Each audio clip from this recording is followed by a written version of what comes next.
বান্দা কবরের ভিতরে আল্লাহ গো এমন জোরে কান্না করব কবরের ভিতরে আওয়াজ বাহিরে আসবে না, কথা কোন ঠিক কিনা? হাই রে ও ভৈরবের মধ্যের চোরের বন্ধু, কি দিয়া বুঝাইতাম কবরের আযাব কত কঠিন। নবী বলেন ডাইন পাশের মাটি এক প্রান্তে যাবে, বাম পাশের মাটি আরেক প্রান্তে যাবে, দুই পাশের মাটি আইসা তোমার কবরে বডির মধ্যে এমন জোরে একটা চাপা মারবো, তোমার ডান পাশের হাড্ডি গুলো বাম পাশের হাড্ডির ভিতরে ঢুকাইয়া দিব, বাম পাশের হাড্ডি গুলো ডান পাশের। আল্লাহ কন্যা কে লেগা হে আমার আশিকিন জাকিরিন মুহিবিন বাবা হাজিরারি,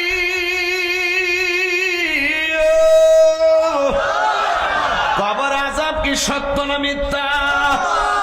এবার দুই পাশের মাটি এমন জোরে চাপা মারবে বান্দা কবরের ভিতরে আল্লাহ গো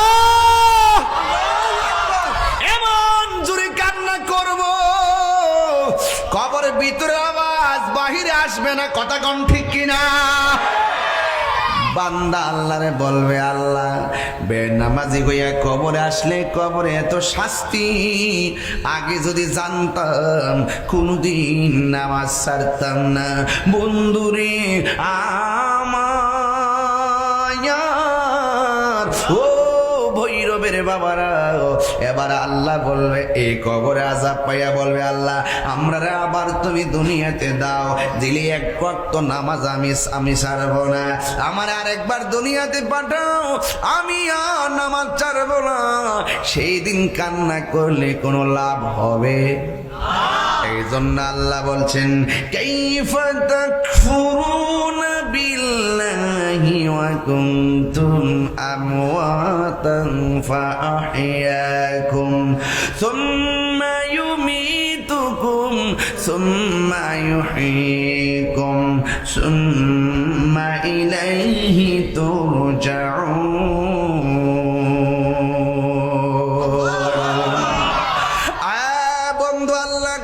তোরে বানাইছি, তুই ছিলে মুর্দা, আমি তোরে জীবন দিছি, এরপরে তোরে আমি আল্লাহ মরণ দিয়ে আবার জীবন দিছি, এই জীবনের পরে আর কোনো মরণ নাই, এই জন্য তুমি দুনিয়ায় যাওয়ার চিন্তা ভাবনা বাদ দিয়ে দাও, আর তুমি দুনিয়াতে যাওয়ার সুযোগ নাই।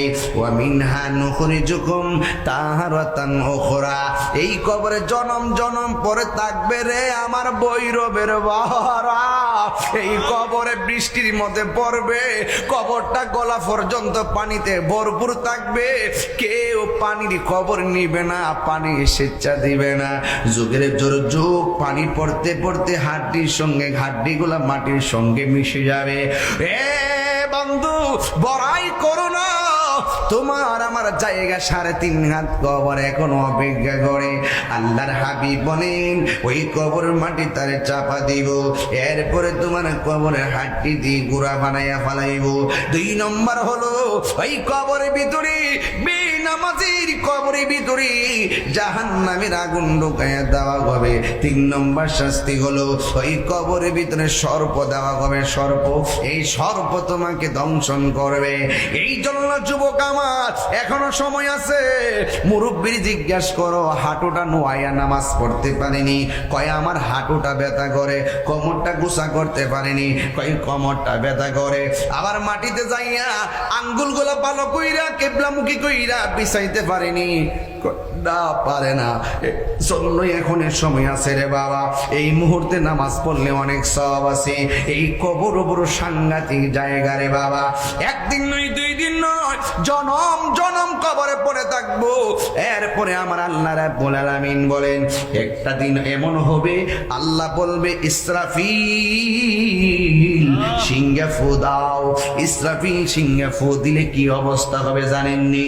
উপরের মাটির নিচে, নিচের মাটির উপরে, পুরা জমিনে গাছের উপরে 40 হাত পানি, পাহাড়ের উপরে 40 হাত পানি, একটা জায়গায় যাইয়া দাঁড়াইবেন খবর পাবেন না। আজরাইলের সিংহা ফুৎকারের সময় এমন একটা অবস্থা সৃষ্টি হবে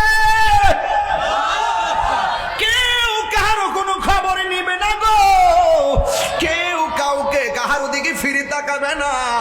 এমন ভাবে ইসরাফিল আলাইহিস সালাম সিংহা ফু দিবে, এরপরে মাটিটা এমন ভাবে টলমল শুরু করবে।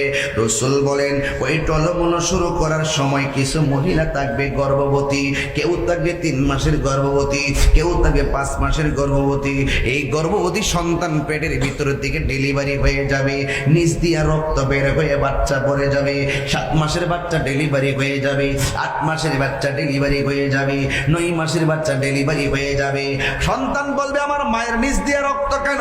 স্বামী বলবে আমার স্ত্রী নিচ দিয়া রক্ত কেন? কেন রক্ত? শোনো শোনো, দেখো ওয়াতাকুলুল জিবালু কালইহনিল মানফুস। এই জমিনের মধ্যে যত পাহাড়গুলা ছিল এই পাহাড়গুলা তোলার মতন উড়ে গেছে। এই জন্যই ইয়াউমা ইয়াকুনুন নাসু কাল ফারাশিল মাবসুস। এই দুনিয়ার মানুষগুলা জমিন যখন নাচতে শুরু করছে তুলার মতন আর পাখির মতন মানুষগুলা ছিটকাইতে শুরু করেছে। শুধুমাত্র তাই নয়, এমন ভাবে যখন উড়ে যাবে এরপরে কি হবে দেখেন আল্লাহ রাব্বুল আলামিন কোরআনে বলতেছেন এরপরে কি হবে। এরপরে কি হবে আমার আল্লাহ বলে ইজাস সামাউ ফাতারাত, আসমান থেকে আসমানটা বিদীর্ণ হয়ে যাবে। ওয়া ইজাল কাওয়াকিবু তাসারাত, আকাশ থেকে ওই নক্ষত্রগুলো খুলে খুলে পড়ে যাবে। ওয়াল বিহারু ফুজ্জিরাত, জমিনের নদীর মধ্যে সুনামি তৈরি হয়ে যাবে। মানুষ বলবে ওয়া ক্বালাল ইনসানু মা লাহা। 3 বার করে আল্লাহু আকবার। কি হইল? মানুষ কইব ওয়া ক্বালাল ইনসানু মা লাহা, কি হইল? আসমান ফাটে কেন? জমিন নাচে কেন? তখনই আমার আল্লাহর কোরআন কানে ভেসে আসবে, কুল্লু মান আলাইহা ফান।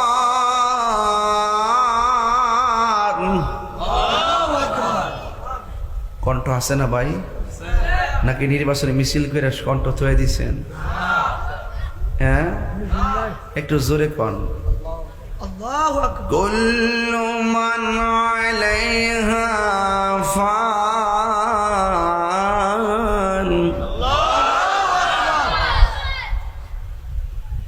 ওয়া ইয়াবকা ওয়াজহু রাব্বিকা যুল জালালি ওয়াল ইকরাম।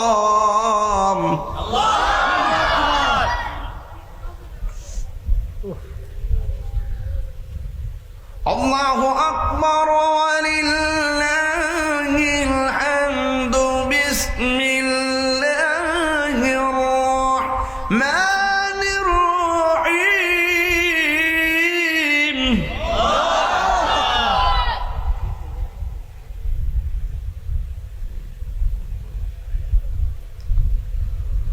কুল্লু মান আলাইহা ফান ওয়া ইয়াবকা ওয়াজহু রাব্বিকা যুল জালালি ওয়াল ইকরাম।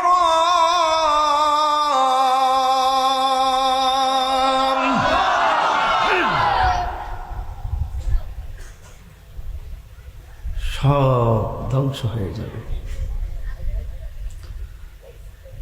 কোথায় বাড়ি, কোথায় ঘর, কোথায় সন্তান, কোথায় পরিবার, কোথায় আসমান? এত স্বাদের আসমান বিলীন হয়ে গেছে, এত স্বাদের জমিন বিলীন হয়ে গেছে, এত মায়ার বান্দা নিঃশেষ হয়ে গেছে। যিনি ছিলেন তিনি আছেন, তিনি থাকবেন। জবান খুলে বলুন তিনি কে? এ আওয়াজে মানি না, জোরে বলুন তিনি কে?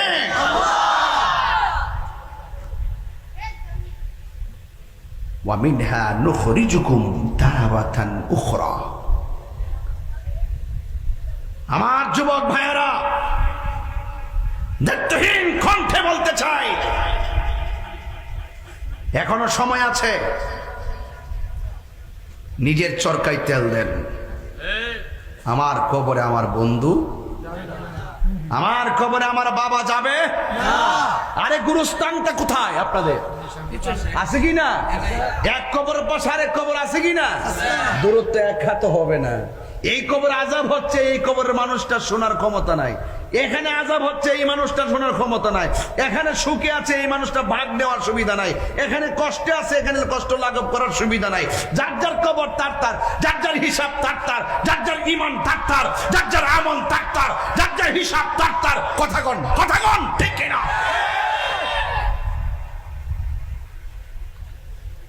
একদিন না, 2 দিন না, লক্ষ লক্ষ কোটি কোটি বছর কবরে পড়ে থাকবেন।